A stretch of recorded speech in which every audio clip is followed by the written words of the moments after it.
1 Timóteo 6, de 6 a 10. Diz o apóstolo Paulo: de fato, grande fonte de lucro é a piedade com o contentamento, porque nada temos trazido para o mundo, nem coisa alguma podemos levar dele. Tendo sustento e com que nos vestir, estejamos contentes. Ora, os que querem ficar ricos caem em tentação cilada, em muitas concupiscências insensatas e perniciosas, as quais afogam os homens na ruína e perdição. Porque o amor do dinheiro é raiz de todos os males, e alguns nessa cobiça se desviaram da fé e a si mesmos se atormentaram com muitas dores. E os versos 17 e 19 desse mesmo capítulo. Exorta os ricos do presente século que não sejam orgulhosos, nem depositem a sua esperança na instabilidade da riqueza, mas em Deus, que tudo nos proporciona ricamente para o nosso aprazimento. Que pratiquemos o bem, sejamos ricos de boas obras, generosos em dar e prontos a repartir. Que acumulem para si mesmos tesouros, sólido fundamento para o futuro, a fim de se apoderarem da verdadeira vida. Essa passagem contém vários dos princípios que nós iremos estudar no próximo semestre, começando com o fato de que Deus é generoso, Ele nos abençoa com muitas coisas. Também o princípio da generosidade, que nós devemos dar, devemos contribuir. Também cautela, porque o amor ao dinheiro é a raiz de toda sorte de males. Também fala de contentamento, se a gente tiver comida e bebida e roupa, a gente esteja com isso contente. São vários dos temas que nós iremos tratar.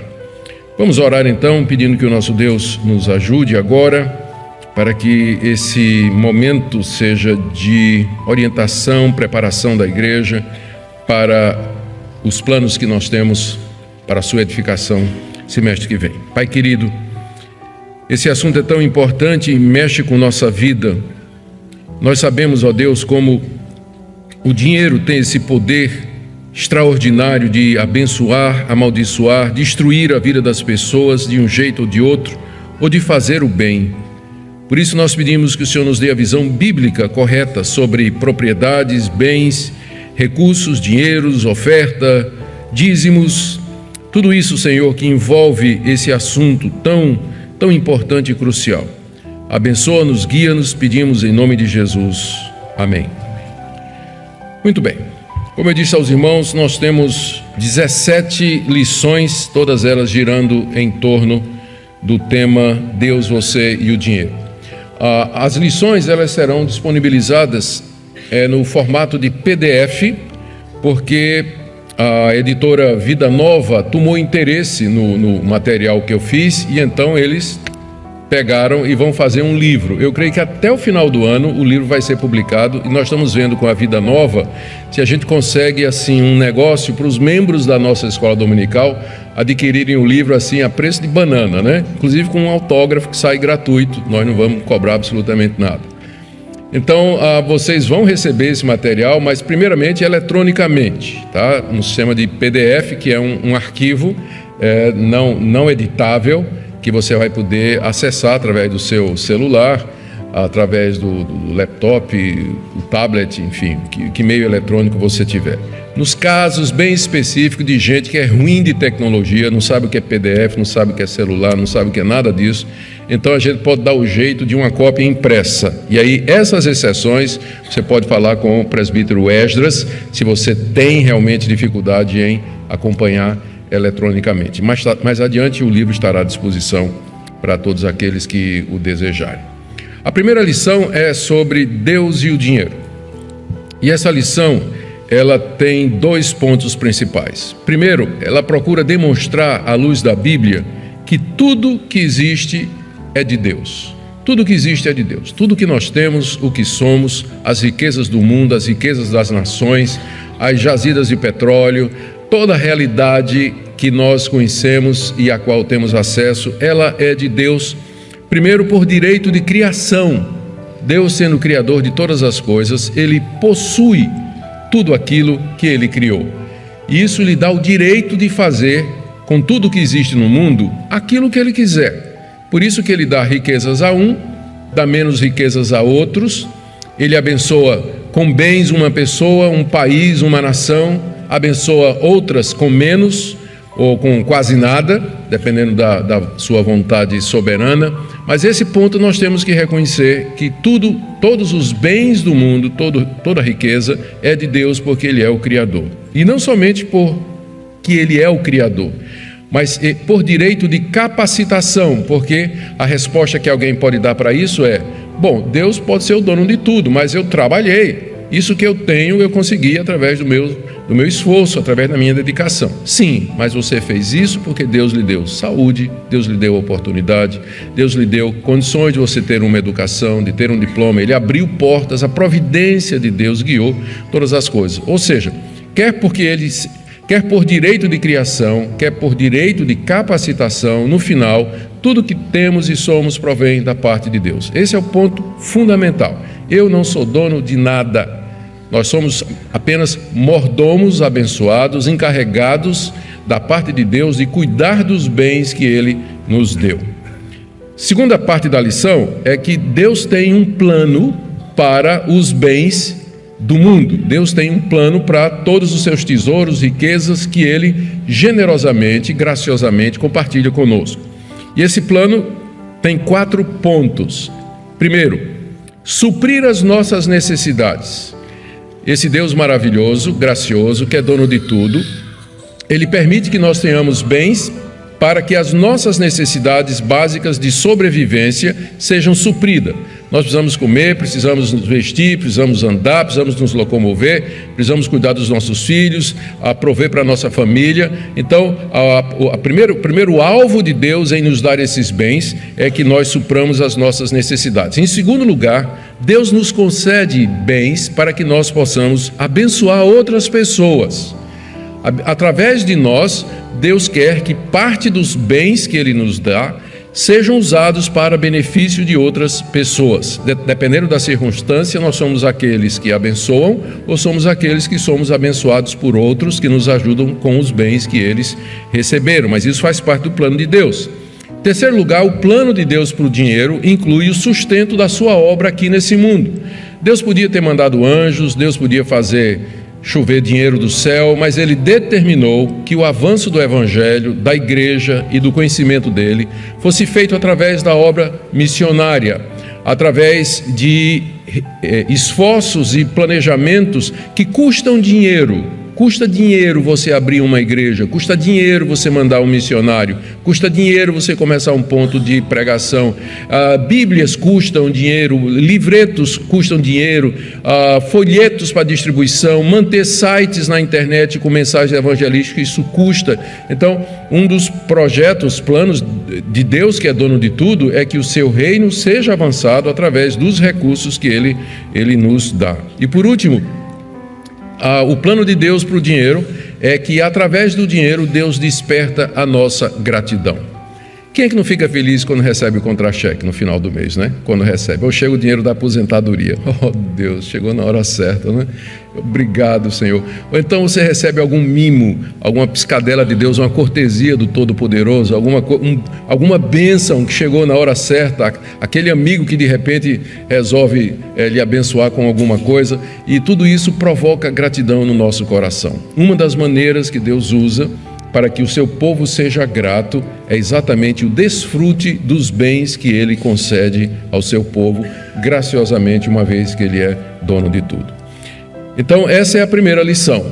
Tudo é de Deus. Deus e o dinheiro, tudo é de Deus, e Deus tem um plano para com os recursos que Ele nos dá. A lição termina com uma conclusão, obviamente, né?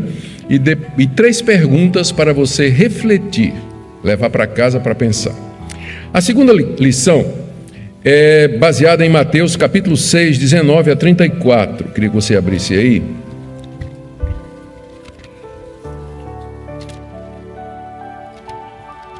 Mateus 6, 19 a 34. É uma passagem bem conhecida. Não acumuleis para vós outros tesouros sobre a terra, onde a traça e a ferrugem corroem, e onde ladrões escavam e roubam, mas ajuntai para vós outros tesouros no céu, onde traça nem ferrugem corrói, e onde ladrões não escavam nem roubam, porque onde está o teu tesouro, está também o teu coração. São os olhos a lâmpada do corpo. Se os olhos forem bons, todo o teu corpo será luminoso. Se os olhos forem maus, todo o teu corpo estará em trevas. Verso 24, ninguém pode servir a dois senhores, porque ou há de aborrecer-se de um e amar o outro, ou se devotar a um e desprezará o outro, não podeis servir a Deus e às riquezas. E aí o Senhor Jesus, do verso 25 até o 34, traz aquela famosa palavra sobre ansiedade. Não andeis ansiosos pela vossa vida, o que vocês têm que comer, beber, vestir. E aí ele chama atenção para os pássaros, chama atenção para os lírios do campo, nos repreende pela falta de fé e diz que nós não devemos nos preocupar com o dia de amanhã, porque o dia de amanhã cuidará de si mesmo, e termina com aquela frase bem conhecida: buscai primeiro o reino de Deus e sua justiça, e todas as coisas serão acrescentadas. Então a segunda lição é exatamente sobre o que Jesus ensinou sobre as riquezas e é baseada nessa passagem. A gente começa com uma explicação do que é essa passagem, lembrando que ela está situada no Sermão do Monte, instruções que Jesus deu para os seus discípulos. E então começa com o questionamento que Jesus faz: quem será o seu Deus? As riquezas ou o Senhor Deus? Então esse questionamento está aí do verso 19 até o verso 21. E Jesus desenvolve essa questão, quem vai ser o seu Deus, o dinheiro ou o Deus verdadeiro, através de três contrastes. O contraste entre as bênçãos terrenas e as celestiais, o contraste entre os olhos bons e os olhos maus, e o contraste entre Deus e as riquezas. Você sempre vai ter que escolher um. Você não pode servir os dois. E aí, outro dilema que Jesus coloca diante dos discípulos nessa passagem é: como é que você vai viver? Você vai viver ansioso ou vai viver em fé de que Deus vai suprir as suas necessidades? E aí ele aponta para os pássaros e para as flores e termina dizendo que nós temos que buscar primeiro o reino de Deus e a sua justiça, e todas essas coisas serão acrescentadas. Essa lição, ela visa trazer o impacto do ensino de Jesus sobre nós, com dois objetivos. Primeiro, a questão da prioridade. Nós temos que priorizar Deus e não as riquezas. O alvo da nossa vida é servir a Deus e não amealhar bens. E segundo, a viver em fé, em descanso e não ansioso, pensando que vai faltar dinheiro, nós não vamos ter dinheiro para as contas, não vamos ter dinheiro para isso, que infelizmente é a situação de muitos crentes. Em vez de viverem fé na confiança do Deus provedor, eles vivem ansiosos com relação às coisas materiais. Então essa lição tem dois focos: prioridade é Deus, e você tem que viver então à luz disso, não ansiosamente, mas confiando em Deus. A lição número 3 é sobre ganância. Eu relutei muito em escrever essa lição, porque eu tenho certeza que não é o problema de ninguém. É basear... Hoje eu estou terrível. Bom, deixa eu beber água. Essa lição é baseada também nas palavras do Senhor Jesus, mas em outro contexto, em Lucas, capítulo 12, de 13 a 21, que é uma história bastante conhecida. Eu vou resumir para a gente poder avançar. É Lucas, capítulo 12, do verso 13 ao verso 21. Jesus estava pregando quando de repente um homem interrompe Jesus e diz assim: mestre, diz a meu irmão que reparta comigo a herança. Jesus está pregando e no meio do sermão o cidadão diz: mestre, vem cá, meu irmão e eu, a gente está numa briga aqui, nosso pai morreu, deixou uma herança aqui, nós não conseguimos chegar num acordo, eu acho que eu tenho direito, diz a meu irmão para ele me dar a minha parte da herança. A briga era essa. E Jesus diz: quem é que me colocou como juiz sobre vocês? Porque Jesus percebeu que a origem da pergunta era a ganância do coração do rapaz. O rapaz não estava preocupado com justiça.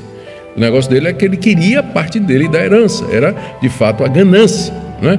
Então, quando Jesus percebeu a intenção, Jesus se recusou a entrar naquela confusão, né? E aí, então, ele conta a famosa história do homem, do rico, que a gente chama de o rico louco, né?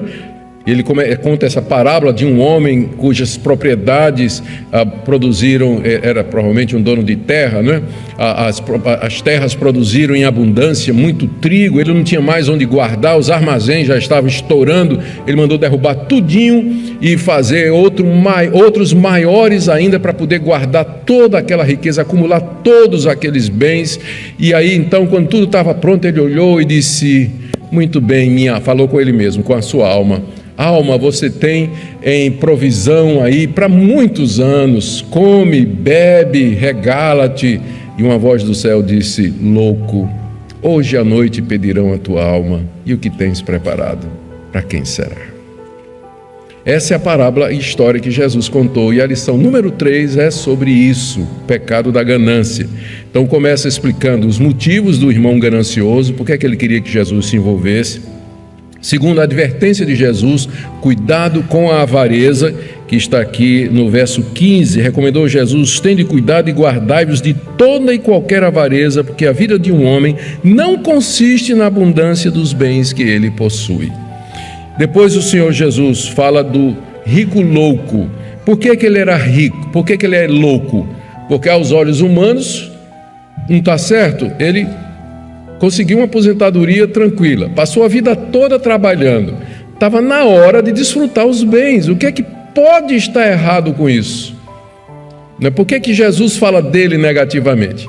O problema não é que é errado você trabalhar, providenciar uma boa aposentadoria, guardar para quando você tiver velho, ou no caso de doença. A Bíblia não proíbe nenhuma dessas coisas. A questão é que esse homem, na verdade, não pensava em ninguém além dele mesmo. Porque a pergunta: o que é que eu vou fazer com todos esses bens? A resposta era óbvia: tem pobre aí, não tem não? Não pode distribuir com os pobres não? Se o problema é esse, que os teus armazéns não cabem mais, para que derrubar e fazer maior? É só dar o excesso para os pobres. Podia ter feito isso. Ele não pensava em ninguém, não pensava em Deus e não levava Deus em conta, porque a confiança dele era exatamente os seus bens. Alma, tu tens em depósito bens para a eternidade afora, né? Descansa. Ele não pensou em Deus, né? A confiança dele era nos bens materiais e além do mais, os seus planos não passavam dessa vida presente, né? Porque ele disse assim: tu tens em depósito bens para muitos anos.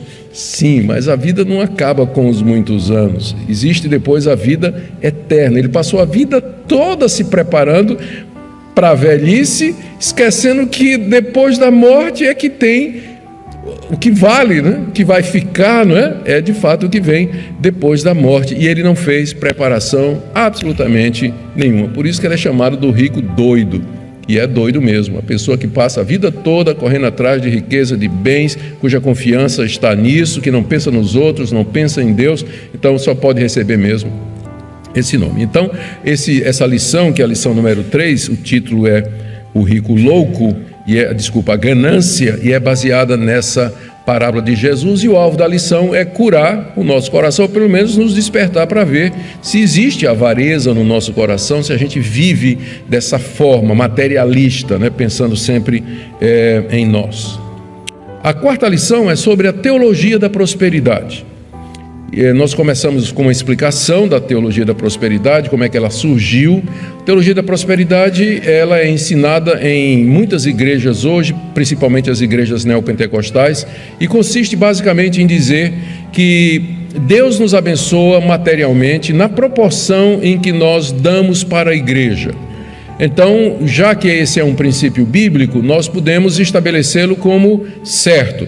Se você então contribui com sacrifício, faz propósitos, dá a Deus, dá à igreja grandes somas de dinheiro, Deus está obrigado a retribuir a você, Deus está obrigado pela sua própria palavra a abençoar você 10 vezes mais de tudo aquilo que você tem dado. Então as igrejas que acreditam nisso fazem muitas campanhas entre os seus fiéis para que eles façam doações grandes e doações sacrificiais até, prometendo que eles vão receber da parte de Deus o dobro, 10 vezes mais de tudo aquilo que eles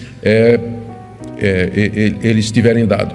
Bom, a história mostra que até hoje a teologia da prosperidade só fez prosperar os líderes, porque o povo continua pobre do mesmo jeito.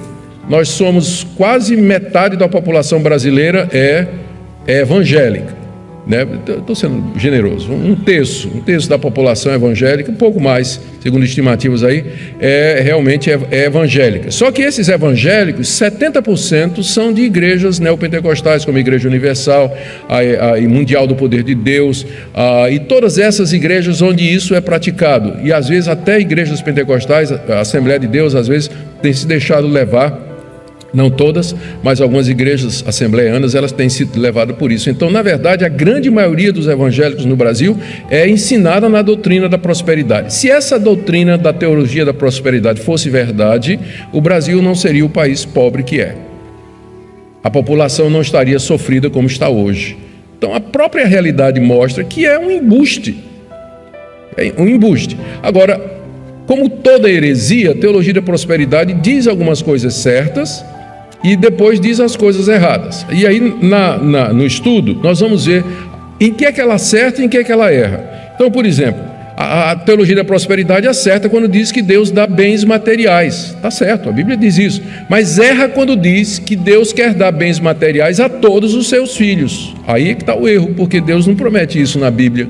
Não promete. Pergunta a João Batista, próprio Jesus, que não tinha nem um jumentinho, não tinha nada. Paulo passou a vida toda, Paulo é o criador do movimento sem teto, né? Porque na lista de sofrimento dele, ele diz o tempo todo, eu não tenho casa, não tenho onde pousar, não tenho onde dormir. Então, como assim que Deus sempre quer dar bênção material para os seus filhos? A história desmente isso. A teologia da prosperidade acerta com relação a orar por bênçãos materiais. Sim, a gente pode pedir a Deus bênçãos materiais, mas erra quando diz que Deus toda vez vai dizer sim. Deus não vai dizer sim toda vez que você disser, Deus, eu quero um carro do ano. Não vai. Né? Ele diz, filho, está aqui ó, um bilhetinho do ônibus, tá, para se andar. Então a carteirinha de idoso para se andar de graça, né? Vai andar. Deus pode fazer isso. Ele não é obrigado a abençoar toda vez que a gente pede. Então, e outros pontos da teologia da prosperidade a respeito de dízimos, demônios, atuação dos demônios, o devorador, o famoso devorador que acaba com a riqueza dos crentes se não dá o dízimo. Então, essa lição número 4, ela aborda isso. Por que a gente focou nessa lição?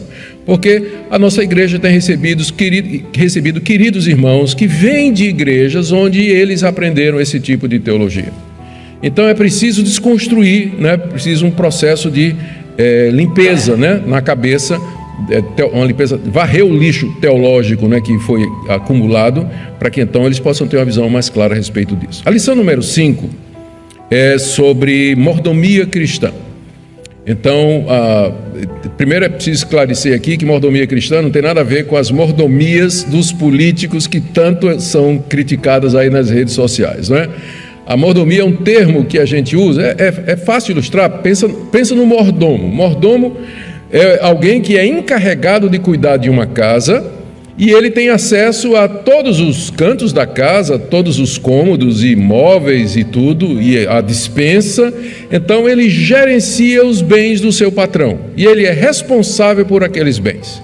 Então é alguém que age em nome do seu patrão, que toma conta de uma casa, que faz tudo o que é preciso naquela casa, mas ele não é dono de nada. Ele simplesmente está encarregado de utilizar corretamente aqueles bens. Então, mordomia cristã é o nome que a gente dá à responsabilidade que Deus nos dá como cristãos individualmente e a sua igreja para administrarmos os recursos financeiros que Ele concede à igreja e a nós individualmente. Então nós começamos com o conceito, revendo o conceito da lição 1, lembrando, Deus é o dono do que existe. Segundo, o homem foi criado como mordomo da criação. A gente faz uma exposição lá de Gênesis capítulo 1 e 2, onde Deus, após criar o homem, o encarregou de toda a criação. Quando ele foi instalado como mordomo. Depois nós vamos ver a queda e as suas consequências, depois que esse mordomo caiu da graça, o homem.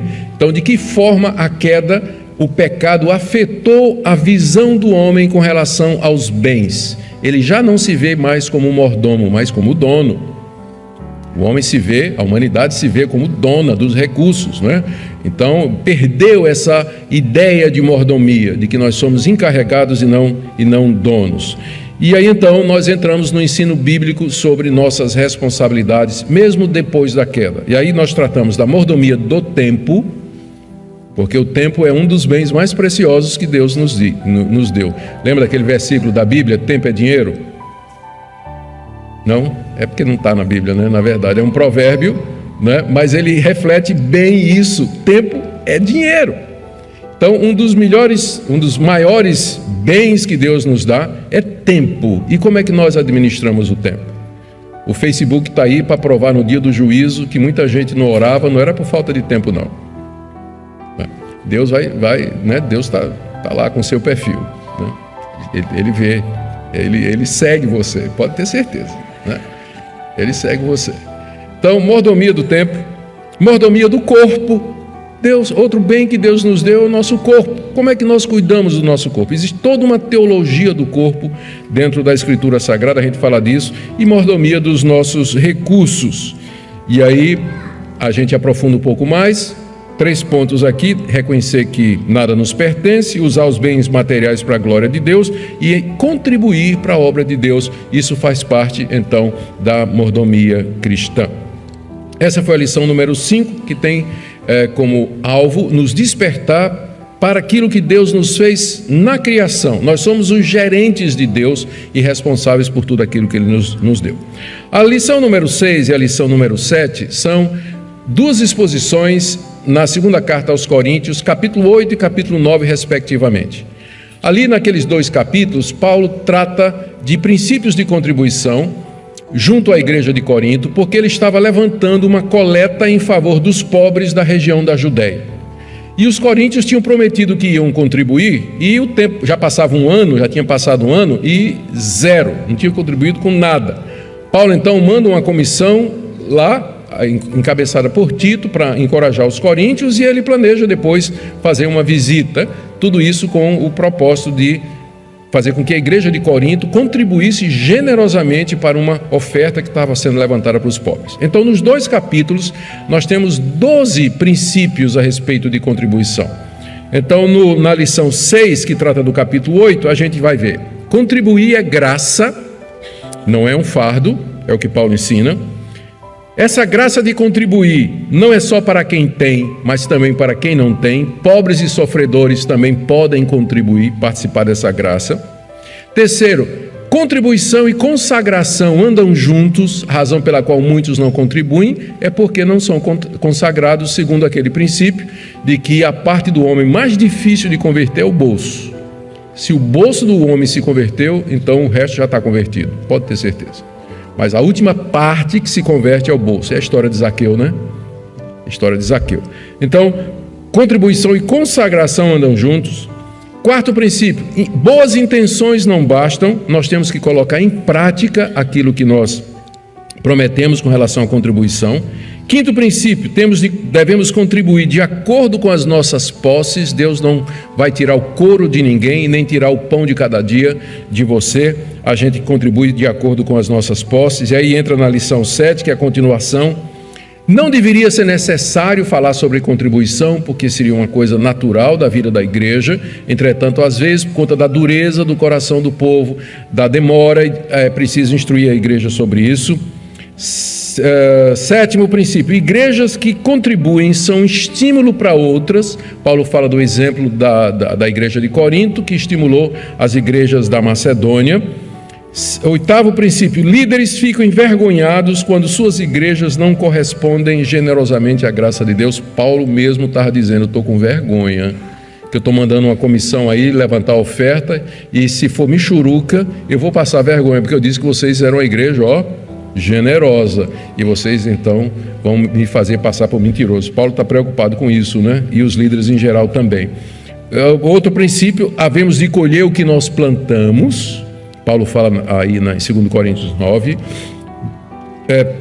Acho que já estou no 8º, não me lembro mais, está aí. Deus nos abençoa financeiramente para que possamos abençoar outros. É outro princípio. E o último princípio de Paulo: a generosidade nas contribuições redunda na glória de Deus. Então, as lições 6 e 7 são uma exposição dos capítulos 8 e 9 de 2 Coríntios, que é provavelmente, de todo o Novo Testamento, a parte onde mais claramente se fala a respeito de contribuição.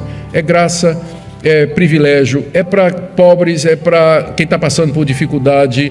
Através disso, Deus desperta gratidão nos corações. Igrejas que contribuem são generosas, estimulam outras e assim por diante. Então, é um capítulo, são 2 capítulos, 2 lições bem interessantes para nos ajudar a entender como o Novo Testamento vê essa questão da contribuição. Na lição número 8, a lição número 8 é baseada no livro de Êxodo, nos capítulos 25 a 35. São 10 capítulos, mas não se preocupe não, a lição é curtinha. Esses 10 capítulos tratam de como Deus mandou o povo no deserto construir o tabernáculo. O tabernáculo era uma tenda que foi erigida com determinados móveis e utensílios que tinha como objetivo servir de centro de adoração dos israelitas. Era ali que Deus se manifestava, era ali que os israelitas iam buscar a bênção de Deus e trazer as suas ofertas. Então, depois que eles saíram do Egito, Moisés sobe ao Monte Sinai, o povo fica embaixo esperando, e Deus deu os 10 mandamentos a Moisés, e aí manda e dá também a Moisés instruções a respeito da construção do tabernáculo. O tabernáculo mais tarde serviria de modelo para a construção do templo, quando os israelitas entraram na terra prometida, e lá em Jerusalém, Salomão erigiu o templo, que era uma cópia do tabernáculo. Só que agora o tabernáculo era de pano, né? Era de couro, mas o templo então foi edificado com pedras e tudo mais. Então, o que é que a gente vai ver nessa lição? Primeiro, Deus manda construir o tabernáculo. A gente vê que Deus ordena que o povo traga ofertas. Isso aqui é o ponto. Moisés tinha que chegar para o povo e dizer: olha, quem tiver ouro, prata, pedras preciosas, tecidos valiosos, quem tem brinco, quem trouxe pendente do Egito, o que for, arranca tudo e traz, porque nós vamos precisar de todo ouro, prata, pedra preciosa, madeira, para poder construir uma obra digna para Deus. E o objetivo das ofertas era exatamente esse, está aí no capítulo 25. E aí Moisés faz uma descrição muito detalhada do que é que deveria ser feito com as ofertas do povo.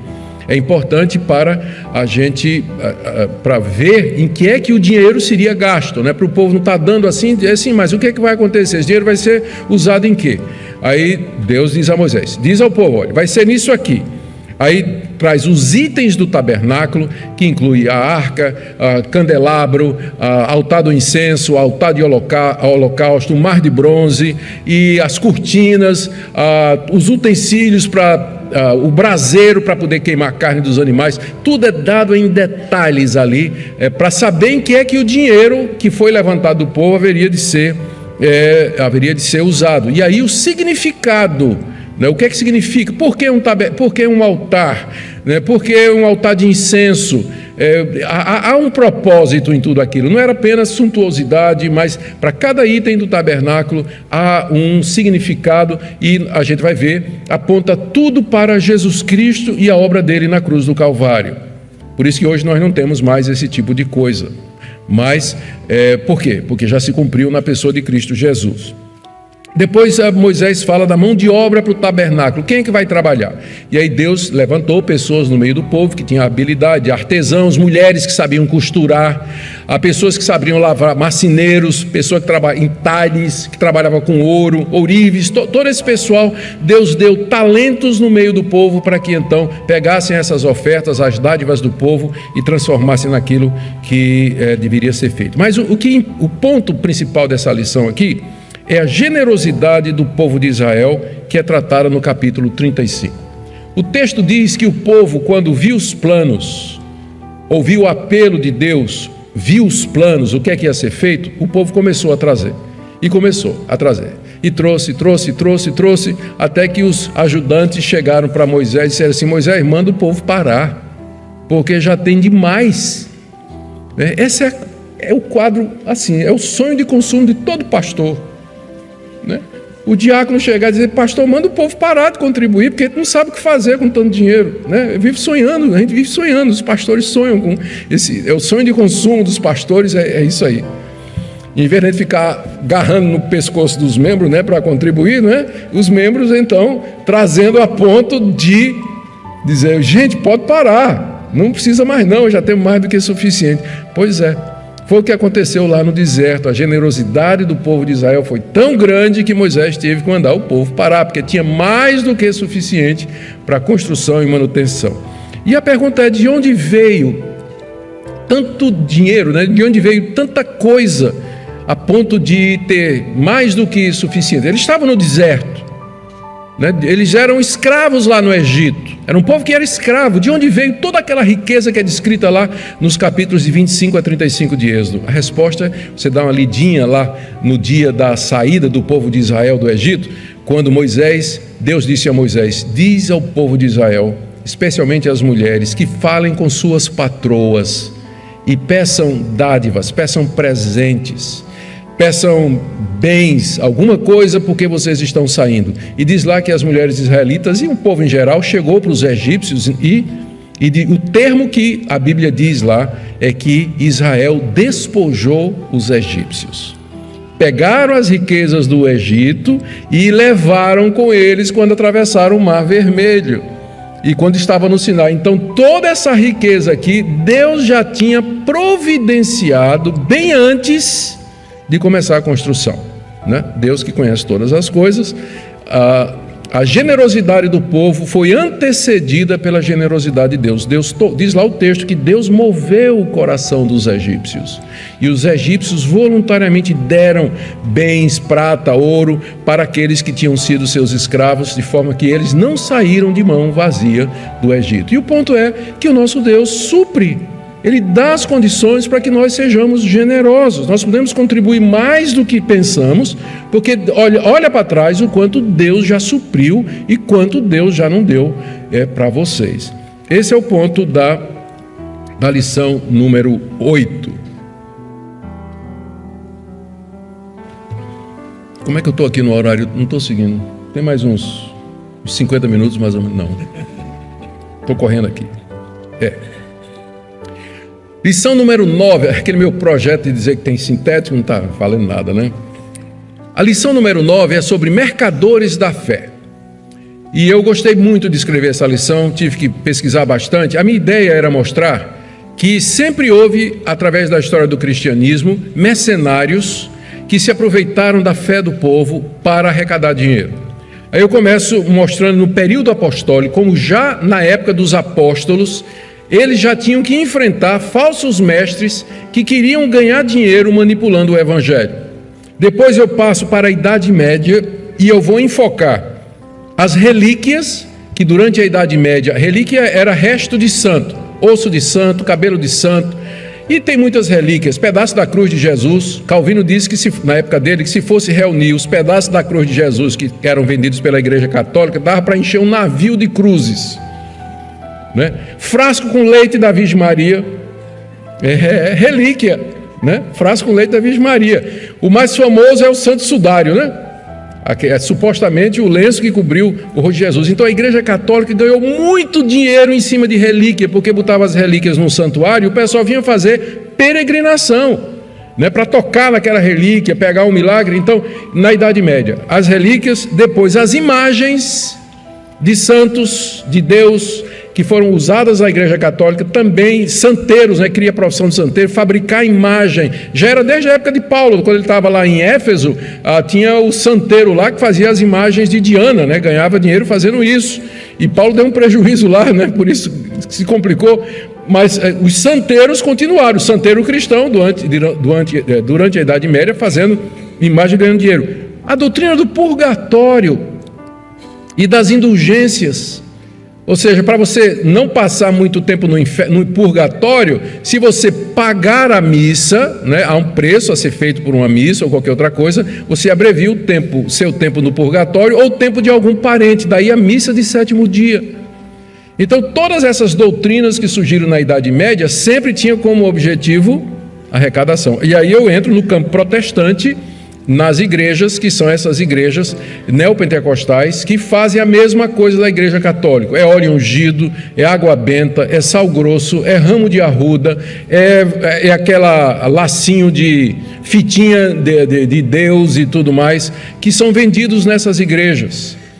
Eu tive uma vez lá em São Paulo para conhecer o famoso Templo de Salomão, da Igreja Universal do Reino de Deus, e assim ao redor tinha lojas e lojas de artigos religiosos, onde você podia comprar réplica da arca, réplica do candelabro de Israel, óleo ungido, tinha seção de óleo ungido que você podia usar para... Era muita coisa, é o comércio da fé. Então isso existe desde o período apostólico e a lição está aqui para abrir os nossos olhos a respeito disso aí. A lição número 10 é uma exposição da terceira carta de João, que eu já preguei aqui na igreja, que trata de Gaio, Diótrefes e Demétrio. Fala de Gaio, aquele homem generoso que hospedava missionários e empregava dinheiro para a obra.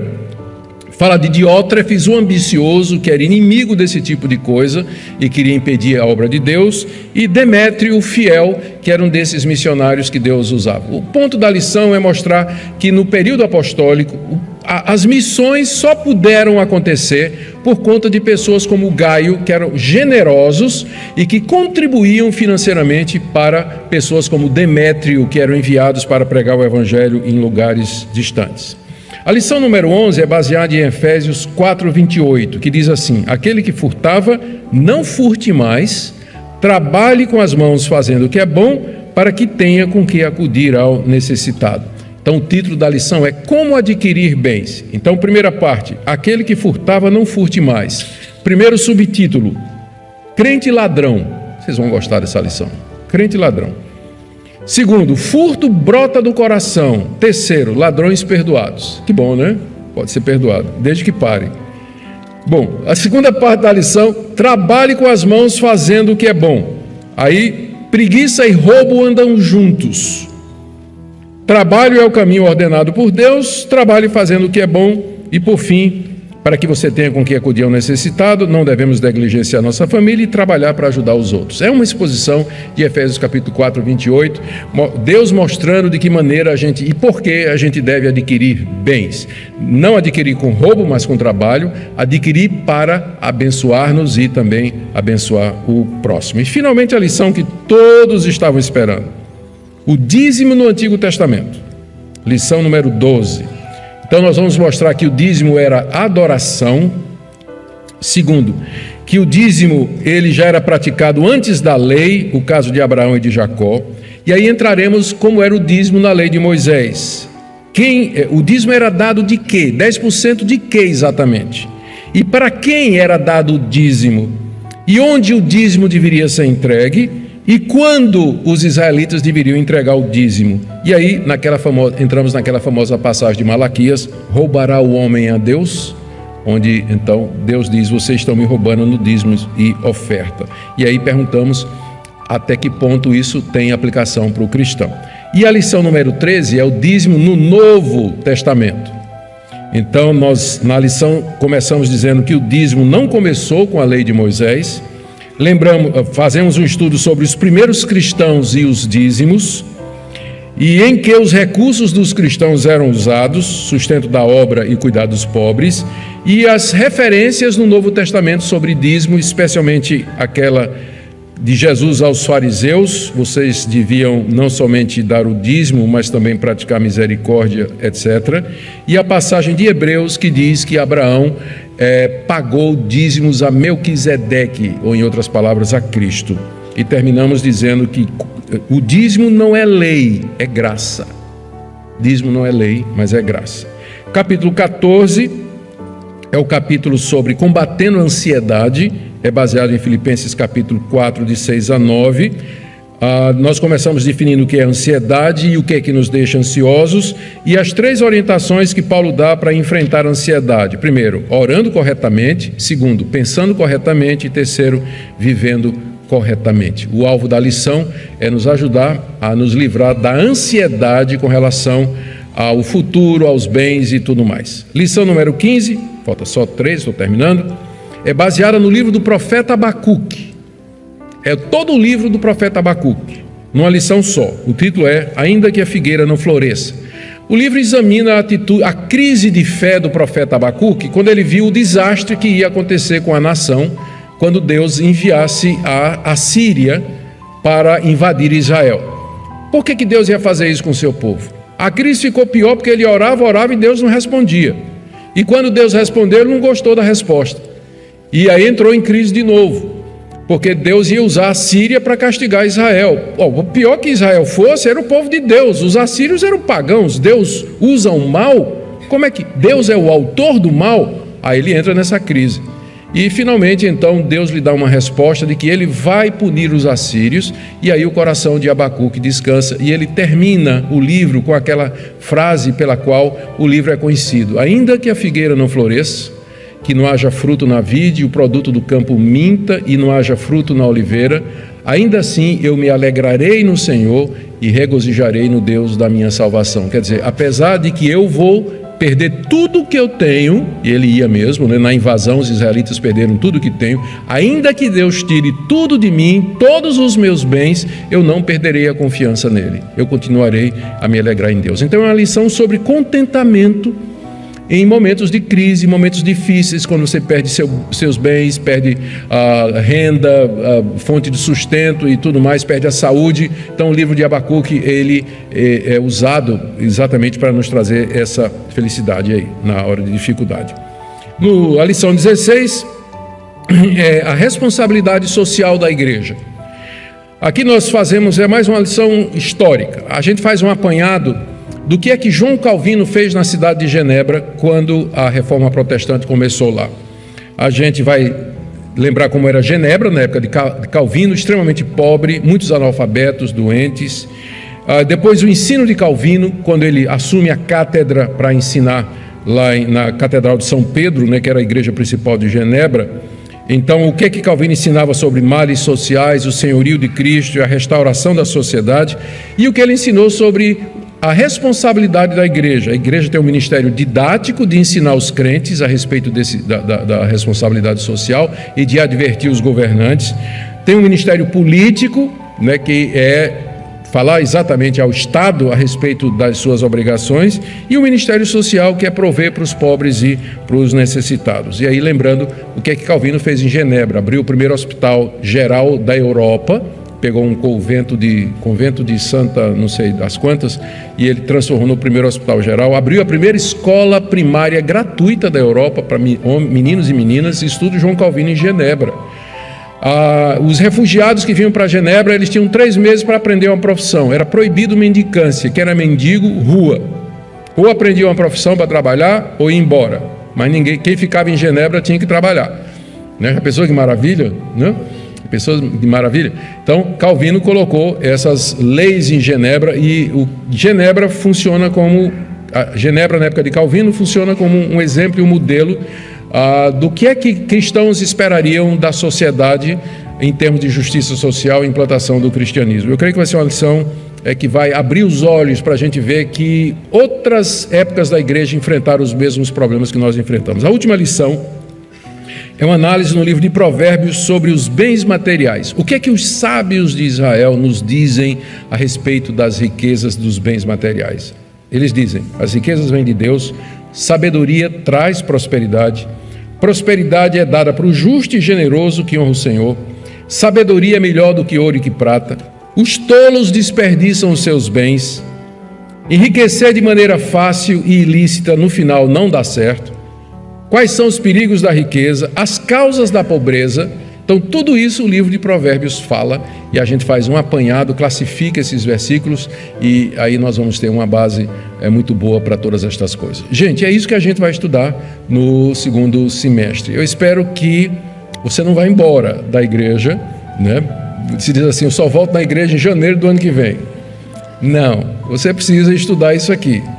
Certo? Você precisa ser confrontado com essas verdades, confrontar a sua vida com isso. O nosso alvo é que você veja dinheiro, recursos e bens à luz da Escritura Sagrada. Que você aprenda a ser generoso, que você aprenda a confiar em Deus, a não viver ansioso, você possa discernir a ação dos falsos profetas no que diz respeito à arrecadação de bens, que é feito no meio evangélico, talvez reciclar sua cabeça, você que aprendeu errado a respeito disso, ou seja, essas lições elas têm uma abrangência muito grande, e eu creio que uma relevância também grande, dado o momento que nós estamos vivendo. Amém? Nós vamos orar agora, encerrando, e em seguida nós passaremos à escola dominical. Na escola dominical, que eu vou ter o privilégio de ministrar, eu vou falar sobre como ler e interpretar a Bíblia. Então vai ser uma pequena aula de interpretação, tá bem? Oremos. Nosso Deus, nós te damos graças que podemos estudar essas questões, e nós queremos admitir que nós precisamos aprender. Dá-nos graça, ó Deus, para que nós desapeguemos o nosso coração do dinheiro, para que vejamos como um meio de bênção para nós, para outras pessoas, para que nós nos lembremos que o Senhor é dono de cada centavo que a gente tem na carteira, Pedimos que o Senhor abençoe essa igreja, derramando generosidade, sabedoria, prudência aos seus membros, ao conselho, diáconos, todos que lidam com os recursos que o Senhor nos concedeu, para que nós possamos abençoar outras pessoas, levar o Teu Evangelho mais adiante e dessa forma despertar gratidão e glória ao Teu nome. É o que nós pedimos em nome de Jesus. Amém.